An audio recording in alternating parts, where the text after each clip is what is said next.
പൊന്നു മക്കളെ, ഇത്രയും തിരക്കുള്ള ഈ മാർക്കറ്റ് എവിടെയാണെന്ന് നിങ്ങൾക്ക് ആർക്കെങ്കിലും അറിയോ? അറിയില്ലെങ്കിൽ ഒറ്റ മിനിറ്റ് ഇവിടെ നിന്നോ, ഞാൻ എല്ലാം കറക്റ്റായിട്ട് പറഞ്ഞുതരാം. 1.5 കിലോമീറ്റർ നീണ്ടു നിൽക്കുന്ന ഒരു കിടിലം മാർക്കറ്റ്. അത് വേറെ എവിടെയല്ല, നമ്മളെ ബാംഗ്ലൂരിലെ ചിക്പേട്ടയിലാണത്. ഈ മാർക്കറ്റ് ഞായറാഴ്ച ദിവസം മാത്രമേ തുറക്കുള്ളൂ. ആ ഒരു ദിവസം പോയാലേ ഈ ഒരു വൈബ് നിങ്ങൾക്ക് കാണാൻ പറ്റുള്ളൂ. പ്രത്യേകം ശ്രദ്ധിക്കേണ്ട ഒരു കാര്യമുണ്ട്. എന്തെങ്കിലും ഡ്രസ്സ് ഐറ്റംസ് സാധനങ്ങളൊക്കെ വാങ്ങാൻ പോകുകയാണെങ്കിൽ രാവിലെ 5 മണിക്ക് തന്നെ പോയിട്ട് അവിടെ വരി നിന്നോ. ആ സമയത്താണ് ഫ്രഷ് സാധനങ്ങൾ മാർക്കറ്റിലിടുക. ആ സമയത്ത് പോയാലേ നല്ല സാധനങ്ങൾ കിട്ടുള്ളൂ. അല്ലെങ്കിൽ ജസ്റ്റ് 1.5 കിലോമീറ്റർ അങ്ങോട്ടും ഇങ്ങോട്ടും നടന്നിട്ട് ആ വൈബ് ആസ്വദിച്ച് വരാം. നല്ല സാധനങ്ങൾ കിട്ടില്ല. ഓക്കെ,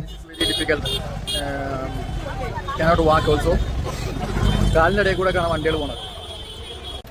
ഇതായിരിക്കും അവിടുത്തെ അവസ്ഥ. എന്ന് വെച്ചാൽ കാറിനോ ബൈക്കിനോ സൈക്കിളിനോ ആളുകൾക്കോ ഒരു വ്യത്യാസമില്ല. എല്ലാവരും പോകേണ്ടത് ഒരേ റൂട്ടിലൂടെ. പിന്നെ ഒരു കാര്യം പ്രത്യേകം ശ്രദ്ധിക്കണം. നമ്മുടെ കയ്യിൽ എന്തെങ്കിലും വിലപിടിപ്പുള്ള സാധനങ്ങളുണ്ടെങ്കിൽ നിങ്ങൾ തന്നെ ഭദ്രമായിട്ട് സൂക്ഷിച്ച് വെച്ചില്ലെങ്കിൽ അത് കൊണ്ടുപോകേണ്ടവരുണ്ട്. കാരണം അവിടെ വരുന്ന ആളുകളൊന്നും ഈ സാധനങ്ങൾ വാങ്ങാൻ വേണ്ടി മാത്രമല്ല വരുന്നത്, പല ആവശ്യങ്ങൾക്ക് വേണ്ടിയിട്ടാണ് വരുന്നത്. ചില ആളുകൾ വെറും പോക്കറ്റടിക്ക് മാത്രം വരുന്ന ആളുകളുണ്ട്. അപ്പോൾ അത് ശ്രദ്ധിച്ചാൽ നിങ്ങളെ സാധനങ്ങൾ നിങ്ങൾക്ക് സൂക്ഷിക്കാം, മറ്റുള്ള സാധനങ്ങൾ വാങ്ങിക്കൊണ്ടുവരികയും ചെയ്യാം.